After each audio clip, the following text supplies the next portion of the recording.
Good morning guys! Papasok pa lang tayo ngayon sa trabaho. Today is Monday, maraming sasakyan. Saan na natin dahil Monday.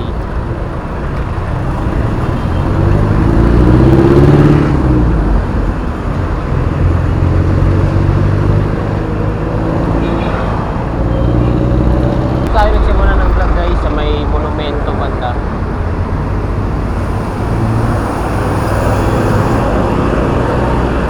Papuntang HQ, Bagong Bayan, Quezon City. Ang daan natin ngayon ay babaybayin lang natin itong EDSA.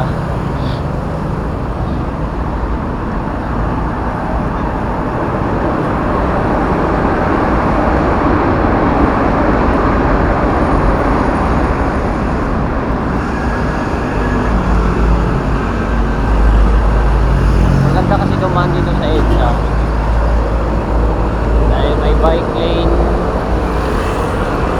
Limitado yung mga stoplight kaya mabilis din magbiyahe dito guys. Kung dito kayo nang gagaling pag pumapasok kayo sa may Valenzuela, Monumento, Robotas, Electric, Lamon, pag ang trabaho nyo ay papuntang Cubao, Lamon,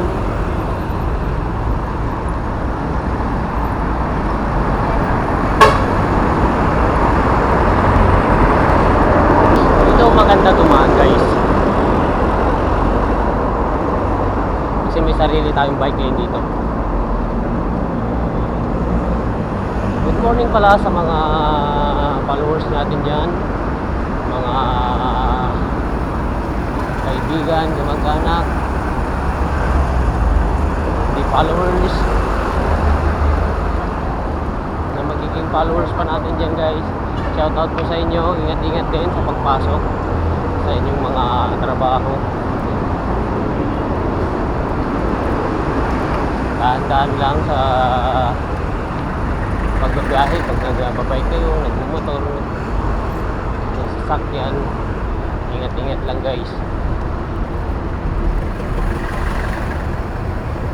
Ako kasi guys, araw-araw na akong araw-araw akong magbabike kasi ito na yung transportation ko simula nung pandemic, nung unang pandemic nung 2020, simula ng pandemic 2020.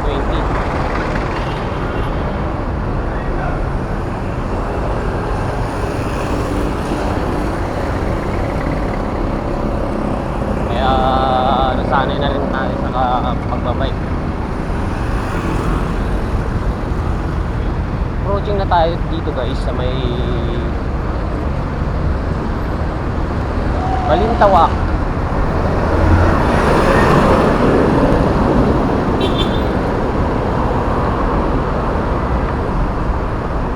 Quezon City.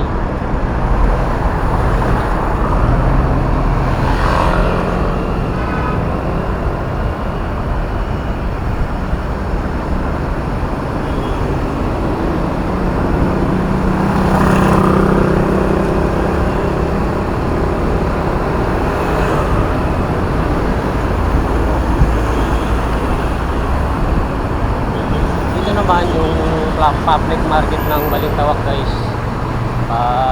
Gusto nyo mamalengke, malapit kayo dito maraming bagsakan dyan ng mga kung ano gusto nyo, papaitan, nilaga, kung ano-ano pa guys. Dyan marami. Approaching tayo dito sa may Balintawak LRT Station.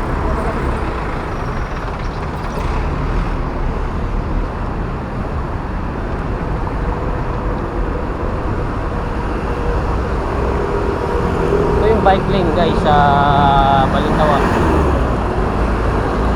Pakaluwag. Kailangan dito lang tayo sa bike lane guys kasi ito yung priority natin dito sa EDSA.